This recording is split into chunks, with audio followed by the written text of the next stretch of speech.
Welcome into another episode of the Fat Guy Podcast. I am the Fat Guy. Most people just call me Brett. Thanks for listening today. If this is your first time or 100th episode, I appreciate you equally, and thanks for hanging in there. If you find anything interesting in what we do, hit the share button on your social media. That would help us out a lot. And probably the best thing you could do to help us spread the word about keto, low carb, high fat, getting your health back type of eating is to please go rate the podcast on Apple iTunes. It's just called Apple Podcast now. I don't know. It was Apple iTunes forever. Now they call it Apple Podcast. Nevertheless, go to the podcast page on Apple Podcast. And boy, if you're so inclined, give us a 5-star rating and say some kind words on there. That is the absolute best thing you can do. That and sharing us on social media. And if you want to actually contribute and help us spread the message in other ways, visit ketoanimal.com. Ketoanimal.com. All of our social media is Fat Guy Podcast. That's the username. So no matter what social media you love, search for Fat Guy Podcast and you'll find us. So it's Thanksgiving, and I thought I hadn't did a podcast in a while because I didn't have anything brilliant to say. If you've been following the podcast, as you know, I'm working through personal weight loss issues. And there's nothing strange about this. If you listen to it and you find it odd, then you haven't been on an extended weight loss journey, because it's perfectly normal.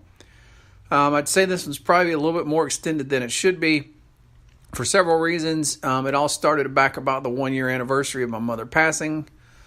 Then I had a lot of stress-related issues with dealing with her property and estate and some taxes, and just things keep piling up. And then when I do ever get a time to get away to just de-stress or whatever, that generally is a poker room or a casino, in which case I'm just physically incapable of doing right in a buffet, especially when it's free for many days. And I just recently came back from, it was either 9 or 10 days in Biloxi. They gave me the free buffet for lunch and dinner every day. I will say for the first 3 days I kept it keto. It was very impressive. It kind of fell apart after that. So, what does that mean? Does that mean I'm a failure? I'm not a failure. I've still lost a ton of weight, but I'm just further away from my goal than I was a couple months ago. And so, the thing is I still know the answer, and I still know how to fix it, and I have my resolve. But I think these things especially come into play around the holidays and food holidays like, Thanksgiving and Christmas. So I had a plan last year. I had a plan year before last, but I had a plan last year. And I really wanted to try to eat as well as I could, maybe splurge a little bit last year, and then fix it with a lot of fasting. I wouldn't say I was hugely successful at that last year. Nevertheless, my plan this year is just to enjoy Thanksgiving. I think if you can't enjoy life, what's the point of trying to be healthy if you can't enjoy life? And so if you go to your family's house and they have the turkey and they have the stuffing and they have the pecan pie, and those are the things you love, and you love being around your friends and family, then enjoy time with your friends and family and enjoy the Thanksgiving food you love. Try not to pig out on it too much, but don't beat yourself up if you do. And understand that you're probably going to gain a little weight. Most of it will be water weight from the high carb content. That'll resolve itself probably in 7 days. In terms of how much actual fat you'll gain, it'll be minimal. If you don't go too far overboard, it'll be like a quarter pound, maybe half a pound. If you go way overboard and you have 2 days of it, it could be between a half a pound and a pound. Nevertheless, it's nothing that's devastating, nothing you couldn't overcome. But in terms of actual weight that you'll gain, when you step on a scale, the actual weight, it'll be a lot higher, but it'll just be water. Anytime you take on more carbs and your body stores more carbs, it retains more water, and your body weight goes up. I've had 2 different trips, actually 3 different trips. I went to the casino where I was there a week or so in that time frame. Every time I've gained at least 20 pounds. One time I think I gained 32 pounds. Almost all of it water. Now, I'm a person that's highly sensitive to it, though. That varies by person. But this is especially true if you come off a very strict low-carb diet and then you jump into the carbs. That time I gained over 30 pounds, that was the case. I had fasted. I think I had, how many days did I fast? 7 days, 9 days? I don't remember how many days. I'd fasted 7 or 9 days, so I was consuming zero carb, literally zero carbs for that long period of time. Then I eat a little bit, reintroduce some food, and the next thing you know, I'm at a casino, and I'm binging out on the buffet, and so I went from no carbs to crazy carbs. And God, my body's it had to retain a lot of water. So you gotta put things into perspective. That doesn't mean you can't continue to be keto during Thanksgiving. There's tons of keto recipes for Thanksgiving that'll help you keep the carbs pretty low, and you still have some reasonable approximations of Thanksgiving dishes. You can avoid Thanksgiving dishes altogether and just eat keto stuff and say, I'm just not eating any of that crap. I'm just going to keep eating the same food I always eat. The choice of what you want to do is yours. I would just say, don't make bad choices based on stress or fear or, any of those unhealthy feelings that a lot of us overweight people have. If your genuine desire is to have a day of fellowship with your family and laugh around the Thanksgiving table and enjoy some turkey and some, cranberry and dressing and pecan pie or pumpkin pie or whatever, then do it. Why try to extend your life or be healthier if you don't enjoy the times that come around? Now, that being said, if you want to, you can find a time all the time. Like, all of my immediate family's passed away, so now I have extended family. It's aunts, uncles, and cousins and stuff. And even then, I could probably eat every month, 1 or 2 days a month, some birthday dinner or some, I could probably find some reason to not do right. So, you got to walk some kind of line. You couldn't have Thanksgivings twice a month every month and do very well, I don't think, because the getting over it's going to take a week, and the next thing you know, you're back into it again a week later.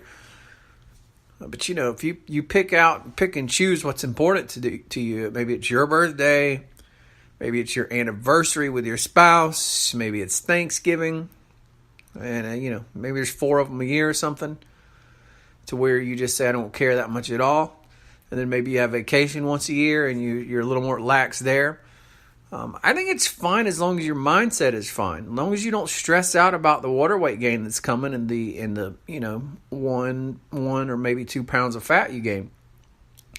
You may gain 10, 15, 20 pounds of water and 1 or 2 pounds of fat.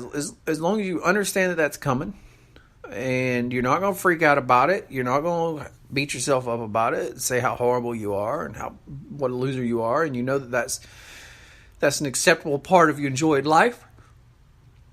And then you buckle right back down, and that's that. On this podcast was saying that's been my downfall. I'd say last year I did a much better job of the buckling back down thing. Like I'd have the 1 or 2 day or 3 day excursion, and then I'd buckle right back down, and I'd be right back strict keto, and I'd be right back strict intermittent fasting. And I'd say my downfall this year is that, especially over the past couple of months, is I have not been able to do that. Like my brain is completely reverted. Like I've messed up so much now recently. My brain is completely reverted to where I'm just feel like I'm addicted to food all the time. Good example of that is I did so good 2 days ago. Woke up, went all the way over to like 2 o'clock before the first time I ate. I had a great keto meal. It was delicious. It was keto. I think I had like 3 carbs. And I was like, man, I may not eat nothing the rest of the day. That'd be awesome. But I felt great. But I tell you, it was like an hour or 2 later, I was craving food. Wasn't hungry, I was just craving food. And the cravings, they just didn't stop and didn't stop and didn't stop. And then the next thing I know, I'm picking out on some stuff I probably shouldn't have. And the next thing you know, my carb level's up into the 50 to 60 range, which again isn't horrible compared to the standard American diet, but it's certainly in keto. It's not something you can't recover from relatively easily. But still, it was bad. And, but you know what? I sucked it up. I'm like, whatever, the day it still isn't a total loss. And, we can hang right in there. And then I'll be damned, like within 2 hours after doing that pig out meal, I felt like I wanted food again. And I know that how much food I'd eaten, there was no way I could want food again, but I wanted it. And it was a mental struggle. I'm not going to kid you, it was a mental struggle. And again, these heavy mental struggles come from not being strict keto for long. And I have abandoned that. Like my keto and now is I'm in the 3 to 4 day a week range. And look, I understand. Look, you came here. If this is the first podcast you've ever listened to, you're like, why do I want to listen to this guy for advice? He is the worst keto mentor ever. And that's understandable. But the one thing that I have decided to do from day one is to be real, because the struggle is real. And you know what? You may be killing it right now, like I was for the past year and a half. You may be killing it, losing tons of weight. You may knock off 125 pounds like I did, me on top of the world. And then you may hit some wall. It may be, some grief hits your family. It may be some kind of loss. It may be job stress. It may be marital troubles. Something may hit you and it's going to knock you off the rails, and you're going to find yourself in a position like I've been here recently, to where the struggle is real. And it doesn't mean you've lost. Doesn't mean you've quit. Doesn't mean that you give up all the ground that you've gained. You may give up a little bit of ground, but you just hang in there and keep fighting, because you're going to get back on top. And I think that separates winners from losers. The losers are the ones that when the little adversity comes, like, well, I screwed up, and I've done it a couple times now. Like for me, I can see, I've been to the casino twice in the past month and a half, 2 months. Binged out for 7 days both times. Gained, more weight than I really should have back. And I just to heck with it. I just quit trying. And then the next thing you know, 6 months from now, I've gained all the weight back. Or however long it would take, 9 months or something. But I haven't let that happen. I continue to get in there and punch and fight. And so I may only have 1 or 2 good days, or maybe 3 great days. And then I have a decent okay day, and then another good day. And then, I may rock along like that for a week or two. And to the point that, where normally I would have gained or lost 2-3 pounds a week or something, I may be normally down 6-7 pounds. I may have only dropped like 2 pounds or something. But I'm still in there fighting, and I've dropped the 2 pounds, and I've got the fighting mindset, and I feel okay about it because I haven't given up, and I haven't just thrown in the towel, and that's what a lot of people do. So I guess maybe there's 3 messages from this podcast for you to take away. 1, do what you think is best for you based on your mindset, how long you've been keto, how strong you think you are, and how important you place on fellowship with your family. Make the decision based on that. Go ahead and determine what the consequences will or won't be. Come to terms with them. Have a plan for how to deal with them, and then move forward. The second thing to take away from this is that I'm not a perfect mentor in that, I'm not one of these people that say, I've been keto for, what am I coming up on, 2 years now? I'm not one of those people that say, I've been keto for 2 years. I love it. I've been killing it. I have been keto for 2 years, but I've definitely had bad downtimes like I've had off and on the past few months. So that'd be the one thing to take away. And the other thing to take away would be that you never stop. It's not a battle that ends. Like the only way you lose this health journey, the only way you don't succeed in this health journey is if you throw in the towel. And I haven't thrown in the towel. I'm not going to throw in the towel. And I am going to hit my goal healthy weight unless some kind of evil befalls me first. A train could run over me, or, a piece of meteor could fall out of the sky, or, I don't know. Something like that could happen. But otherwise, provided that nothing befalls me, I'm going to achieve my health and weight goals. I'm going to. There's just no doubt about it. Not doing it is not an option. So anything that's happened recently is a mere setback.